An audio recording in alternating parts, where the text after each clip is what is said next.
Hi, everyone. Love them, kiss them, understand them, and where they're coming from. It was the answer that I offered to the toughest question that I received that weekend. We were visiting a terrific established Orthodox community, and during one session, which was an open Q&A, a parent asked me what to do with his son, and so many of the other young men and young women who were attending different yeshivot in Israel and seemed to the parent to be getting too extreme. Other parents also seemed to nod in agreement, sharing looks of fear as to what their futures with their young men and women might look like. And remember, this was before the popular diagnosis for this phenomenon was known, that of flipping out. What hope could I offer them? Which is why I shared my thoughts. Young people at this stage in life were working through the discovery of their personal identity. They needed to figure out how to individuate from their background while not totally divorcing themselves from it. They were going to figure out how to individuate, and they were going to figure it out where they fit in the world, and how to do so as individuals. This was the normal stage of development, and with the proper encouragement, the children would emerge wonderfully with sterling leadership qualities. Love them, kiss them, understand them, and where they're coming from, I suggested, so that they can know that you trust them and want the relationship with them to grow together. When we finished talking, my wife told me that she thought the answer to the question, although psychologically sound, seemed a little too fluffy.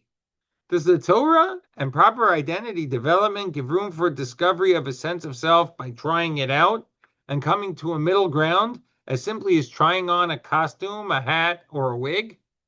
What example will we find where such exploration would yield healthy development from a Torah place? I believe there's one character who does meet this challenge. I'm talking about the Nazir. You see, in tomorrow's Torah reading, we're introduced to an individual who, perhaps for good intentions, takes an extreme measure called Nazirus, or vows to be a Nazir. And during this period of his or her vow, he or she could not drink wine or partake of any grape product, couldn't become tameh, and could not cut his or her hair. Sometimes the period of Nazirus would last 30 days, sometimes a lot longer. In fact, the biblical hero Shimshon was perhaps the most famous of the Nazirim, but there were others who were also famous, including the Navi Shmuel and David HaMelech's son turned adversary Avshalom, who were also Nazirim. In fact, Rav Yaakov Kamenetsky suggests that most Nazirim were likely teens and young people, as during these ages, the youth tend to use the extreme as a means to protect themselves from desire.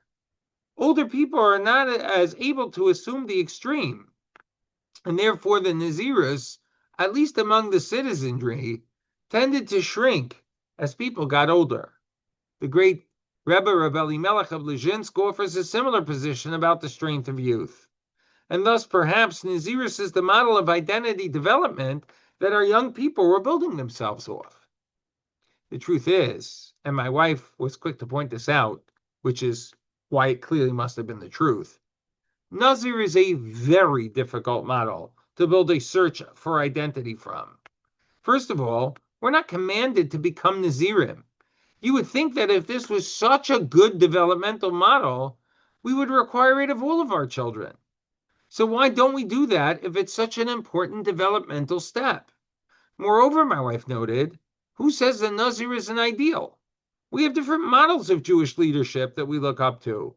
Avos and Himahos, patriarchs and matriarchs, kings and queens, Nevi'im and Nevios, male and female prophets, and Kohanim, who performed the service in the Mikdash. However, we never find the need to have a Nazir as a leader. In fact, the Nazir sounds more like a loner than a leader. And so why then would it serve as a model for self-identity? And also, it seems that a Nazir is a walking contradiction. For on the one hand, he's referred to as a kadosh, as a holy person, and as such, we would seem to favor him and try to emulate him, as we're told to emulate role models of kedusha, because they are, after all, like Hashem. But at the same time, the Nazir is a sinner. He's one who must bring a chatas offering because, as the Gemara notes, during his Nazirus period, he pained himself by denying himself the enjoyment of wine. Forget about whether his is a necessary or a laudatory step towards self-identity. Is it even mutter to flip out and be a Nazir? Rav Avigdor Nebenzahl noted that the Nazir conundrum of being a sinner or a holy person depended on whether the person is using his or her Nazirus as a part of the service to Hashem, or one of service and aggrandizement of oneself. The Gemara tells the story of the time that Shimon HaTzadik. Shimon HaTzadik, the Kohen Gadol, who was in charge in his day, never ate the carbon asham of an impure Nazir, other than one time. At that one time, he met a Nazir who was a very handsome individual with very beautiful hair. And when he asked him why he was willing to destroy the beautiful hair, he told Shimon HaTzadik that as a shepherd, he had come upon his reflection in the waters of a well, and he saw that his Yetzer Hara, his evil inclination, was getting a hold of him to get him to behave immorally. The shepherd immediately vowed to become a Nazir to shave his hair for the sake of Shamayim, for God. So impressed by the act of sacrifice, Shimon HaTzadik kissed him on his head and partook of his carbon, because that Nazir was not acting for his own glory. He did it for God. In fact, he didn't just shave his head, he made sure that the action was done for the sake of Hashem as part of being a Nazir. Part of the job of developing a sense of personal identity involves the process of learning how to act, how to think, and how to exist ethically. It's not about shallow shows, but rather behind the deeper identification of Hashem and doing His will, which is supposed to be at the center of our personal identity. And while Shmuel may have embodied that idea in his Nazirus, Avshalom, on the other hand, saw his Nazirus as an excuse to have a more glorified sense of self, a narcissistic, self-centered one, that ultimately led to his rebellion against his father, the Mashiach Hashem, the Anointed One. And his hair, Avshalom's hair that is, was ultimately the thing that tied him to his death. Yes, like the Nazir, the young person's quest for identity gives him the time and the energy to explore the extremes of religious existence as a means of countering the vanity and worldly temptation.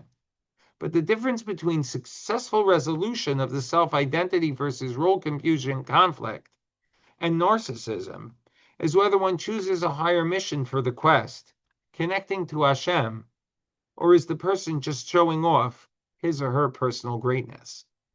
Rav Shechter noted that there are many times we're told to make a siag, a fence around the Torah. Sometimes those fences are made by the rabbis, and at others, it's the responsibility of each individual to make his or her own fences.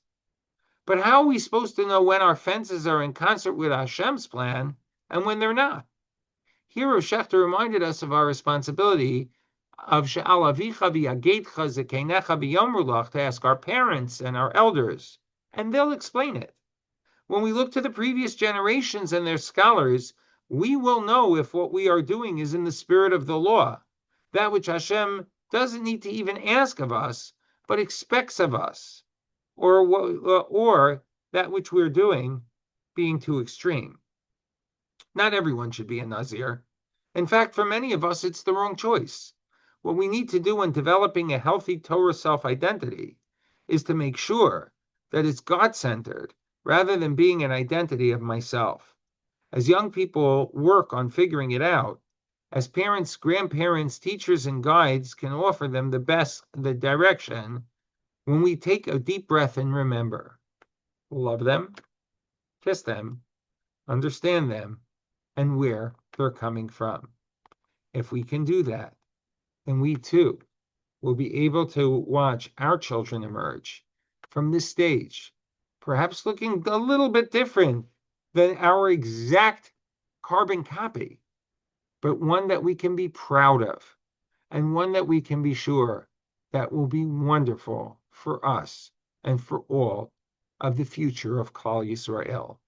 Wishing you and yours a Shabbat Shalom, and a Shabbat Shalom to all.